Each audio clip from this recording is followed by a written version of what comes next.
ரொம்ப சந்தோஷமா இருக்கு சார். நான் வந்து கோல்டு அண்ட் சில்வர் பிரான்ஸ் அடிச்சிருக்கேன்.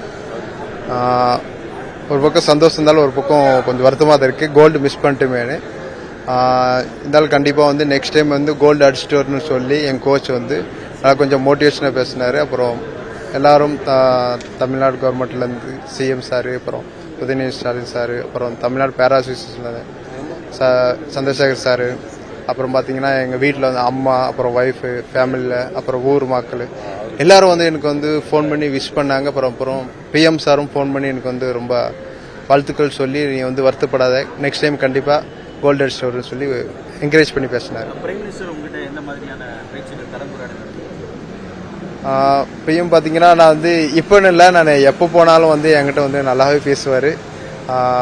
இப்போ ஸ்டார்டிங்கில் வந்து தமிழில் வணக்கம் தான் சொல்லி ஸ்டார்ட் பண்ணுவார். அப்புறமா சொன்னார், இப்படி கண்டிப்பாக நீ ஒருத்தன் தான் வந்து கண்டினியூவாக 3 டைம் ஒலிம்பிக்ஸ் மெடல் அடிச்சிருக்க, வருத்தப்படாத, நெக்ஸ்ட் டைம் வந்து கண்டிப்பாக கோல்டு அடிச்சுட்டு வருவேன், இன்னும் நல்லா ட்ரெயின் பண்ணி கோல்டு அடிச்சுட்டு வரணும்னு சொல்லி இது பேசினார். பார்த்தீங்கன்னா அவங்க வந்து ஃபஸ்ட்டு வந்து யூஎஸில் தான் நான் ட்ரெயின் பண்ணேன். நான் யூஎஸில் எல்லா காம்படிஷனில் வந்து அவர் எனக்கு கீழே தான் பர்ஃபார்மன்ஸ் பண்ணிட்டு இருந்தார், நான் அவருக்கு மேலே பண்ணிட்டு இருந்தேன்.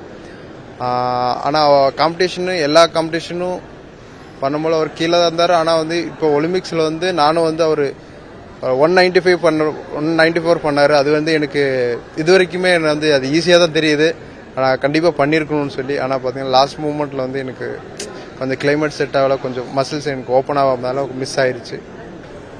பார்த்தீங்கன்னா நம்ம இந்தியா கிளைமேட் வேறு இருக்கும், அங்கே வந்து பார்த்தீங்கன்னா இங்கே குளிர் மாதிரி இருக்கும், ஆனால் அங்கே பார்த்தீங்கன்னா குளிர் கூட காற்றும் சேர்ந்து அடிக்கும். அதில் வந்து பார்த்தீங்கன்னா நீங்கள் எவ்வளோ தான் வார்ம் அப் பண்ணாலும், எவ்வளோ தான் ட்ரெயின் பண்ணாலும் உங்களுக்கு வந்து அந்த பாடி ஃப்ரீனஸ் வராது. பார்த்தீங்கன்னா பிளேயர்ஸ்க்கு சொல்லிக்கிறேன், நீங்கள் காம்படிஷன் பிஃபோர் ஒரு 6-7 டேஸ்க்கு முன்னாடி போய் அந்த கிளைமேட் வந்து இந்த அடாப்ட் பண்ணிக்கிட்டு அதுக்கு தகுந்த மாதிரி நம்ம ட்ரெயின் பண்ணணும். பார்த்தீங்கன்னா நான் வந்து பார்த்தீங்கன்னா கோச் கூட வந்து பெங்களூர்லேயே ட்ரெயின் பண்ணியிருக்கேன், சத்யநாராயண் கூட. அப்புறம் யூஎஸ்லேயும் ட்ரெயின் பண்ணேன். மார்னிங் 10 o'clock போனால் 3 o'clock தான் வருவேன் ட்ரைனிங் முடிச்சுட்டு. அப்போ ட்ரைனிங்கில் வந்து ரொம்ப கஷ்டமாக இருக்கும். அப்போ அந்த கஷ்டத்தெல்லாம் நம்ம வந்து கண்டுக்க மாட்டோம். நம்ம வந்து இந்தியாவுக்கு விளாட்றோம், இந்தியாவுக்கு வந்து கோல்டு அடிச்சுட்டு வரணும் அப்படின்னு தான் எங்களுக்கு மைண்டில் ஓடிட்டு இருக்கும். பார்த்தீங்கன்னா தூங்குமால கூட இந்தியா ஃப்ளாக் தான் போயிட்டுருக்கோம், ரொம்ப கனவோடு இருக்கும். அதேமாதிரி நீங்கள்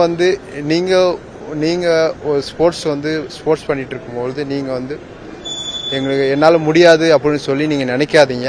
நீங்கள் வந்து இந்தியாவை நினச்சி பாருங்கள், நம்ம தமிழ்நாட்டை நினச்சி பாருங்கள், கண்டிப்பாக நீங்கள் வந்து மெடல் அடிச்சுட்டு வருவீங்க.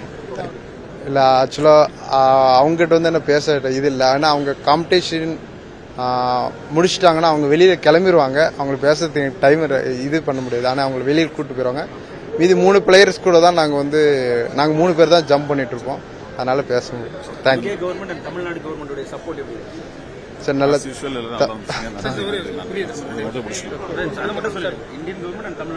தமிழ்நாடு கவர்மெண்ட், அப்புறம் சரி தமிழ்நாடு கவர்மெண்ட்லேருந்து நல்லா ஸ்போர்ட்ஸ்மேனுக்கு நல்லா சப்போர்ட் பண்ணி என்னென்ன தேவையோ அது பண்ணிட்டு இருக்காங்க. கவர்மெண்ட் ஆஃப் இந்தியாவும் நல்லா சப்போர்ட் பண்ணி ஸ்போர்ட்ஸ்மேனுக்கு என்னென்ன தேவையோ பண்ணிட்டு இருக்காங்க. அப்புறம் தமிழ்நாடு பேரா அசோசியேஷன், அப்புறம் ஸ்போர்ட்ஸ் அத்தாரிட்டி ஆஃப் இந்தியா, அப்புறம் பேரா அசோசியேஷன் தமிழ்நாடு நல்லா சப்போர்ட் பண்ணி நல்லா ஸ்போர்ட்ஸ்மேனுக்கு ஹெல்ப்